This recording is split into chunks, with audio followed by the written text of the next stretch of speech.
മറ്റൊരു പ്രധാനപ്പെട്ട വാർത്തയിലേക്ക് പോകുമ്പോൾ തിരുവനന്തപുരം പാങ്ങോട് മിലിറ്ററി ക്യാമ്പിൽ അതിക്രമിച്ചു കയറിയ ആൾ പിടിയിലായിരിക്കുന്നു. മിലിറ്ററി പോലീസും മിലിറ്ററി ഇന്റലിജൻസും ചേർന്നാണ് ഇയാളെ പിടികൂടിയത്. കൽക്കട്ട സ്വദേശിയാണ് പിടികൂടിയിട്ടുള്ളത്. ഇന്നലെ രാത്രിയായിരുന്നു സംഭവം. സാരംഗ് സുധാകരനുണ്ട് കൂടുതൽ വിവരങ്ങളുമായി. സാരംഗ്, ഇയാൾ എന്തിനായിരുന്നു അതിക്രമിച്ച് കയറിയത് എന്ന തരത്തിൽ എന്തെങ്കിലും സൂചനകൾ ലഭിക്കുന്നുണ്ടോ?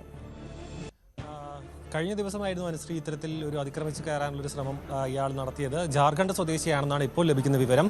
25 വയസ്സുള്ള ഇയാൾ ചെറിയ മാനസിക വിഭ്രാന്തിയുള്ള ഒരു വ്യക്തിയാണെന്നാണ് മനസ്സിലാക്കിയത്. കഴിഞ്ഞ ദിവസം ഇത്തരത്തിൽ ഈ ഒരു പാങ്ങോട് മിലിറ്ററി ക്യാമ്പിലേക്ക് അതിക്രമിച്ച് കയറുന്നത് കണ്ട് മിലിറ്ററി പോലീസും പിന്നീട് മിലിറ്ററി ഇന്റലിജൻസ് അടക്കം ഇയാളെ അവിടെ നിന്നും പിടികൂടുകയായിരുന്നു. തുടർന്ന് രാത്രി തന്നെ ചോദ്യം ചെയ്യലും മറ്റും നടത്തിയെങ്കിലും ഇത്തരത്തിൽ ഈ ഒരു മാനസിക വിഭ്രാന്തി ഉള്ളതുകൊണ്ട് തന്നെ കൃത്യമായി കൂടുതൽ വിവരങ്ങൾ മനസ്സിലാക്കാൻ കഴിഞ്ഞില്ല. പിന്നീടാണ് ഈ പൂജപ്പുര പോലീസിന് കൈമാറുകയായിരുന്നു. ഇപ്പോൾ നിലവിൽ ഇയാൾ പൂജപ്പുര പോലീസ് സ്റ്റേഷനിൽ തുടരുകയാണ്.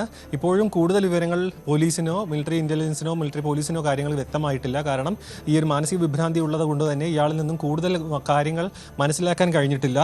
ദേവശിഷ് ആണ്, അത്തരത്തിലാണ് ഇയാളുടെ പേര് പറഞ്ഞിട്ടുള്ളത്. ആ പേര് മാത്രമാണ് മനസ്സിലാക്കാൻ, പേരും ജാർഖണ്ഡ് സ്വദേശിയാണെന്ന് മാത്രമാണ് ഇപ്പോൾ മനസ്സിലാക്കാൻ കഴിഞ്ഞിട്ടുള്ളത്. അതീവ സുരക്ഷാ മേഖലയാണ് പാങ്ങോട് മിലിറ്ററി ക്യാമ്പ് എന്ന് പറയുന്നത്. ആ ഭാഗത്ത് ഈ ഒരു റോഡ് മാർഗം ഗതാഗതം മാത്രമേ ഉള്ളൂ. അല്ലാതെ അകത്തേക്ക് മിലിറ്ററി ക്യാമ്പിന് അകത്തേക്ക് കയറാനോ മറ്റോ സാധാരണക്കാർക്കടക്കം അത്ര കണ്ട് എളുപ്പത്തിൽ കയറാൻ പോലും കഴിയില്ല. അത്രയും അതീവ സുരക്ഷിത മേഖലയാണ്. അവിടെയാണ് ഇയാൾ അതും രാത്രി അതിക്രമിച്ച് കയറിയത്. ഉടൻ തന്നെ മിലിറ്ററി പോലീസ് അറസ്റ്റ് ചെയ്തു എന്നാണ് മനസ്സിലാക്കാൻ കഴിയുന്നത്. അധിക സമയം അകത്തേക്ക് കയറി നിൽക്കാനോ കൂടുതൽ ഭാഗങ്ങളിലേക്ക് നീങ്ങാനോ ഒന്നും അയാൾക്ക് സാധിച്ചില്ല. മിലിറ്ററി പോലീസ് അറസ്റ്റ് ചെയ്തതിനു ശേഷം മിലിറ്ററി ഇന്റലിജൻസ് അടക്കം ചോദ്യം ചെയ്തു. പക്ഷേ ഇത്തരത്തിലൊരു മാനസിക വിഭ്രാന്തി ഉള്ളത് കൊണ്ട് തന്നെ കൂടുതൽ വിവരങ്ങൾ മനസ്സിലാക്കിയിട്ടില്ല. ഇനി പോലീസിന്റെ കസ്റ്റഡിയിലാണ് തുടരുന്നത്. കൂടുതൽ വിവരങ്ങൾ അറിയേണ്ടതുണ്ട്. കാരണം അതീവ സുരക്ഷാ മേഖലയായതുകൊണ്ട് തന്നെ മാനസിക വിഭ്രാന്തി ഉണ്ട് എന്ന് പറഞ്ഞ് വിട്ടയക്കാൻ കഴിയുന്നൊരു സാഹചര്യമല്ല. ഈ കൂടുതൽ വിവരങ്ങൾ ഇയാളിൽ നിന്ന് അറിയാം. ഇയാളുടെ സ്വദേശം, അതായത് കുടുംബം എങ്ങനെ തിരുവനന്തപുരത്തേക്ക് എത്തി, തിരുവനന്തപുരത്ത് നിന്ന് എങ്ങനെ പാങ്ങോട് മിലിറ്ററി ക്യാമ്പിലേക്ക് എത്തി എന്നടക്കമുള്ള വ്യക്തമായ വിവരങ്ങൾ ലഭിച്ചാൽ മാത്രമേ ഇയാളെ വിട്ടയക്കുകയുള്ളൂ എന്നാണ് മനസ്സിലാക്കാൻ കഴിയുന്നത്. IB ഉദ്യോഗസ്ഥരടക്കം ചോദ്യം ചെയ്യും എന്നാണ് നമുക്ക് ഇപ്പോൾ ലഭിക്കുന്ന വിവരം. കൂടുതൽ വിവരങ്ങൾ ലഭ്യമാകേണ്ടതുണ്ട്. ഈ ഒരു സുരക്ഷാ വീഴ്ചയായിട്ട് സംഭവിച്ചിട്ടുണ്ടോ? കാരണം മാനസിക വിഭ്രാന്തിയുള്ള ആളാണെങ്കിൽ പോലും ഈ ഒരു അതീവ സുരക്ഷാ മേഖലയിലേക്ക് കടക്കുക എന്ന് പറയുന്നത് ഒരു സുരക്ഷാ വീഴ്ചയായിട്ട് തന്നെ കണക്കാക്കും. അതുകൊണ്ട് തന്നെ എങ്ങനെയാണ് ഇയാൾ കടന്നത്, എത്ര സമയം മിലിറ്ററി ക്യാമ്പിനകത്ത് ചെലവഴിച്ചു എന്നടക്കമുള്ള കാര്യങ്ങൾ ഇപ്പോൾ മിലിറ്ററി പോലീസ് അന്വേഷിച്ച് വരികയാണ്. ഇയാളിപ്പോൾ പൂജപ്പുര പോലീസ് സ്റ്റേഷനിൽ തുടരുകയാണെന്നാണ് മനസ്സിലാക്കാൻ കഴിയുന്നത്. കൂടുതൽ വിവരങ്ങൾ ലഭ്യമാകേണ്ടതുണ്ട്. അനുശ്രീ, സാരംഗ്, ഈ മിലിറ്ററി ക്യാമ്പ് എന്ന് പറയുമ്പോൾ അത്രത്തോളം സെക്യൂരിറ്റി ഉള്ളൊരിടം കൂടിയാണ്. അവിടെ സുരക്ഷാ വീഴ്ച സംഭവിച്ചിട്ടുണ്ടോ എന്നുള്ളൊരു സംശയം നിലനിൽക്കുന്നതിലും അപ്പുറം സുരക്ഷാ വീഴ്ച സംഭവിച്ചു എന്ന് തന്നെ പറയേണ്ടി വരും. ഇയാൾ എവിടെ നിന്ന് എത്തി, എന്തിനു വേണ്ടി അതിനുള്ളിൽ കയറി, കേരളത്തിലേക്ക് വരാനുള്ള ഉദ്ദേശം എന്തായിരുന്നു? ഇപ്പോൾ മാനസിക നില തെറ്റിയ ഒരാളെന്ന് പറയുമ്പോഴും അയാൾ എങ്ങനെ കേരളത്തിൽ എത്തി എന്നുള്ള വലിയൊരു ചോദ്യം അവിടെ നിലനിൽക്കുകയല്ലേ? തീർച്ചയായും അനുശ്രീ, അതുതന്നെയാണ്. കാരണം അങ്ങനെ ഒരു ചെറിയൊരു സ്ഥലത്തേക്കല്ല കയറിപ്പറ്റിയത്, മിലിറ്ററി ക്യാമ്പിലേക്കാണ്. തിരുവനന്തപുരത്ത് തന്നെ സുപ്രധാനപ്പെട്ട മിലിറ്ററിയുടെ സെറ്റിൽമെൻ്റാണ് പാങ്ങോട് എന്ന് പറയുമ്പോൾ ആ ഭാഗത്ത് സാധാരണക്കാർക്ക് പോലും അത്ര എളുപ്പത്തിൽ ആ ഭാഗത്ത് കയറാനോ അങ്ങനെ കയറിക്കൂടാനൊന്നും പറ്റാവുന്ന ഒരു സ്ഥലമല്ല. അങ്ങനെ ഒരു സ്ഥലത്തേക്ക് കൃത്യമായി ഇയാൾ എത്തിപ്പെട്ടു എന്നത് ഒരു ചോദ്യമായി നിലനിൽക്കുന്നുണ്ട്. ഇതൊരു സുരക്ഷാ വീഴ്ചയായിട്ട് തന്നെ കണക്കാക്കണം. കാരണം ഇത് കൂടുതൽ പ്രശ്നങ്ങളിലേക്ക്, ഈ ഒരു മാനസിക വിഭ്രാന്തി കാണിക്കുന്നുണ്ടെങ്കിൽ പോലും ഇതിൽ ഇയാളുടെ പിന്നാമ്പുറങ്ങൾ കൃത്യമായി അറിഞ്ഞാൽ മാത്രമേ, ഒരു ദേശീയ സുരക്ഷയെ അടക്കം ബാധിക്കുന്ന ഒരു കാര്യമായതുകൊണ്ട് തന്നെ ഇതിൽ വിട്ടുവീഴ്ചയ്ക്ക് യാതൊരു സാഹചര്യവും ഉണ്ടാകാൻ സാധ്യതയില്ല. പക്ഷേ ഈ ഒരു സുരക്ഷാ വീഴ്ച എങ്ങനെ ഉണ്ടായി എന്നടക്കമുള്ളതിൽ കൃത്യമായൊരു അന്വേഷണം ഇപ്പോൾ തന്നെ കഴിഞ്ഞ ദിവസം രാത്രി തന്നെ ആരംഭിച്ചു എന്നാണ് മനസ്സിലാക്കാൻ കഴിയുന്നത്. കൂടുതൽ വിശദാംശങ്ങൾ ലഭ്യമാകേണ്ടതുണ്ട്. ഇത് അദ്ദേഹം എത്ര സമയം അതിനകത്ത് ചിലവഴിച്ചു, എപ്പോഴാണ് അകത്തേക്ക് കയറിയത്, പിടികൂടുന്നതിന് മുൻപ് മിലിറ്ററി ക്യാമ്പിനകത്ത് അയാൾ എന്തെങ്കിലും ചെയ്തിട്ടുണ്ടോ എന്നടക്കം അറിയില്ല. കാരണം മാനസിക വിഭ്രാന്തി പ്രകടിപ്പിക്കുന്നുണ്ടെങ്കിലും അതിൽ ശാസ്ത്രീയമായ ഒരു സ്ഥിരീകരണം വന്നിട്ടില്ല. കൃത്യമായ വിവരങ്ങൾ അയാളിൽ നിന്നും മനസ്സിലാക്കാൻ കഴിഞ്ഞിട്ടില്ല എന്നാണ് പോലീസിന്റെയും മിലിറ്ററിയുടെ അടക്കം വിശദീകരണം വരുന്നത്. പക്ഷേ ഇതൊരു സുരക്ഷാ വീഴ്ചയായി കണക്കാക്കിക്കൊണ്ട് തന്നെ കൂടുതൽ അന്വേഷണം, അതായത് ഉദ്യോഗസ്ഥ തലത്തിലും ഇയാൾ അകത്തേക്ക് കയറി എന്ന് പറയുന്നത് സുരക്ഷാ വീഴ്ച തന്നെയാണ്. അപ്പോൾ എങ്ങനെ കയറി, ഏത് ഭാഗത്തോടെ കയറി, ഇയാൾ എങ്ങനെ കേരളത്തിലേക്ക് എത്തി, കേരളത്തിൽ നിന്നും തിരുവനന്തപുരത്ത് ഇത്തരത്തിൽ ഈ ഒരു മിലിറ്ററി ക്യാമ്പിലേക്ക് തന്നെ കൃത്യമായി എത്തുക എന്ന് പറയുന്ന ഒരു ചോദ്യമായി നിലനിൽക്കുന്നുണ്ട്. ഒരു സുരക്ഷാ വീഴ്ചയായിട്ട് കണക്കാക്കിക്കൊണ്ട് തന്നെ എല്ലാ രീതിയിലുമുള്ള അന്വേഷണം ആരംഭിച്ചു എന്നാണ് മനസ്സിലാക്കാൻ കഴിയുന്നത്. തുടർന്നുള്ള ദിവസങ്ങളിൽ അല്ലെങ്കിൽ തുടർന്ന് വരുന്ന മണിക്കൂറുകളിലായിരിക്കും ഇതുമായി ബന്ധപ്പെട്ട് കൂടുതൽ വിവരങ്ങൾ ലഭ്യമാവുകയുള്ളൂ. നമുക്ക് മനസ്സിലാക്കാവുന്നതേ ഉള്ളൂ.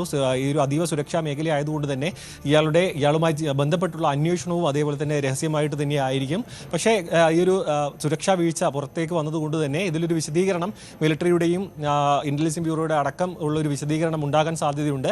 ഇതിൽ പോലീസുമായി സഹകരിച്ചുകൊണ്ടാണ് ഇപ്പോൾ മിലിറ്ററി പോലീസ് ആണെങ്കിൽ തന്നെ അന്വേഷണം പുരോഗമിക്കുന്നത്. കാരണം തിരുവനന്തപുരത്ത് നിന്ന് മറ്റൊരു ഭാഗത്തു നിന്നും മറ്റൊരു സംസ്ഥാനത്ത് നിന്ന് വന്ന വ്യക്തിയാണ്. ഇയാൾക്ക് തിരുവനന്തപുരത്ത് മറ്റ് ബന്ധങ്ങളുണ്ടോ, ഇയാളുടെ കുടുംബം ഇവിടെ സെറ്റിൽ ചെയ്തിട്ടുള്ള ആൾക്കാരാണോ എന്നടക്കമുള്ള ചോദ്യങ്ങൾ നിലനിൽക്കുന്നു. അതടക്കമുള്ള ഇയാളുടെ കുടുംബാംഗങ്ങളും മറ്റ് വിവരങ്ങളെല്ലാം അറിയേണ്ടതുണ്ട്. അത്തരത്തിലുള്ള അന്വേഷണമാണ് ഇപ്പോൾ നടന്നുകൊണ്ടിരിക്കുന്നത്.